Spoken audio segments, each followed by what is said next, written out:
In the days of David, they were short of food for 3 years, year after year, and David went before the Lord for directions. And the Lord said, "On Saul and on his family there is blood, because he put the Gibeonites to death." Then the king sent for the Gibeonites.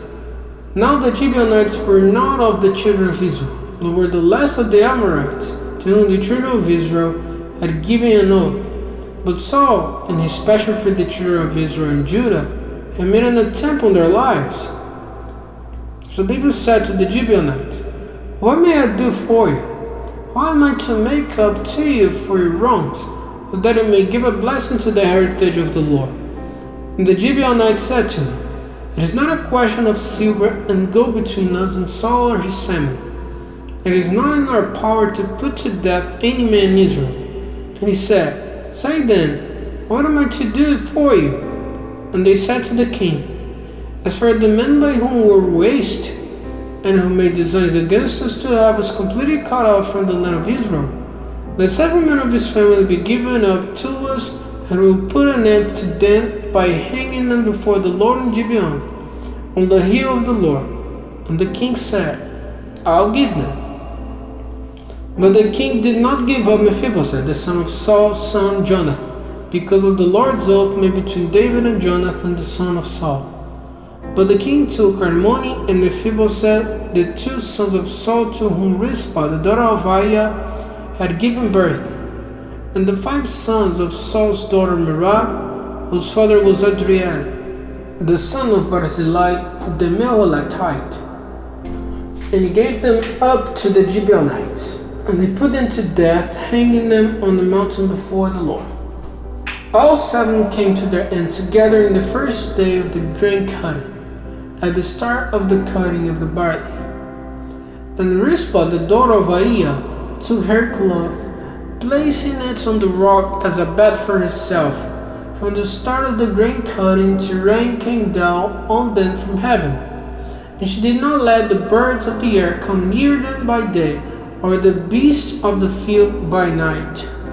And news was given to David of what Rizpah, the daughter of Aiah, one of Saul's wives, had done.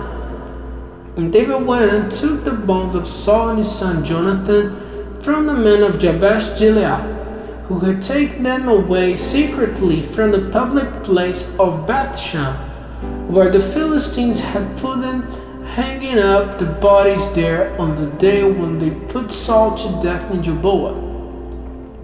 And he took the bones of Saul and his son Jonathan from that place, and they got together the bone of those who had been put to death by hanging. And they put them with the bones of Saul and his son Jonathan in the resting place of Kish, his father, in Zelah in the country of Benjamin. They did all the king had given them orders to do. And after that, God gave ear to their prayer for the land. And the Philistines went to war against with Israel. And David went down with his people. And while they were at Gob, they had a fight with the Philistines.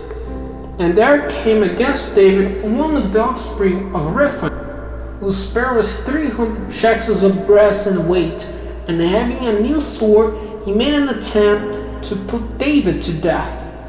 But Abishai, the son of Zeruiah, came to his help, and turning on the Philistine, gave him his death blow. Then David's men took an oath and said, "Never again are you to go out with us to the fight, so that we may not put out the light of Israel." Now after this, there was war with the Philistine again at Gob, and Sibbechai the Hushathite put to death Saph, one of the offspring of the Rephaim. And again there was war with the Philistines at Gob. And Elhanan the son of Jair the Bethlehemite put to death Goliath the Gittite, the stem of whose spear was like a cloth worker's rod. And again there was war at Gath, where there was a very tall man who had 24 fingers and toes, 6 fingers on his hand and 6 toes on his feet. He was one of the spring of Rephaim. And when he was purposing to put shame on Israel, Jonathan, the son of Shimei, David's brother, put him to death. These 4 were of the spring of the Rephaim in Gath. they came to their end by the hands of David and his servants.